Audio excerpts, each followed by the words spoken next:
ఏడాది టాలీవుడ్ లో అత్యధిక వసూళ్లను దక్కించుకున్న సినిమాల్లో ఒకటిగా రికార్డు క్రియేట్ చేసింది.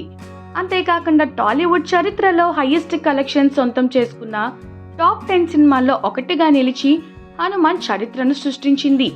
డివోషనల్ బ్యాక్ డ్రాప్ కు సూపర్ హీరో కథను మిక్స్ చేస్తూ డైరెక్టర్ ప్రశాంత్ వర్మ హనుమాన్ సినిమాను తెరకెక్కించాడు.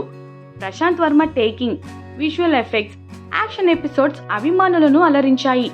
కాగా హనుమాన్ కు సీక్వెల్ గా జై హనుమాన్ ను ప్రశాంత్ వర్మ అనౌన్స్ చేశాడు. జై హనుమాన్ సినిమాను స్టార్ హీరోతో తెరకెక్కించబోతున్నట్లు ప్రశాంత్ వర్మ ప్రకటించడంతో ఆ అగ్ర కథానాయకుడు ఎవరన్నది టాలీవుడ్ లో ఆసక్తికరంగా మారింది. తాజాగా ఈ హనుమాన్ సీక్వెల్ పై ప్రొడ్యూసర్ చైతన్య రెడ్డి ఆసక్తికర కామెంట్స్ చేసింది. డార్లింగ్ మూవీ ప్రమోషన్స్ లో భాగంగా జై హనుమాన్ గురించి ఆమె మాట్లాడుతూ ఈ సీక్వెల్ లో హనుమంతుడి పాత్ర కోసం చిరంజీవి లేదా రామ్ చరణ్ లను అనుకుంటున్నట్లు తెలిపింది.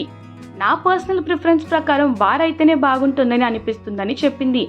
హనుమంతుడి పాత్ర ఎవరు చేస్తారన్నది ఇంకా ఫైనల్ కాలేదు. ఆ పాత్రకు తగ్గ నటుడిని హనుమంతుడే డిసైడ్ చేస్తారు. ఆ నిర్ణయాన్ని హనుమంతుల వారికే వదిలేశాం. మేము సినిమా కంటే దేవుడి కథ చెప్పాలని అనుకుంటున్నాం. ఎలా చెప్పించుకుంటారనేది హనుమంతుడి ఇష్టం అని చైతన్య రెడ్డి అన్నది.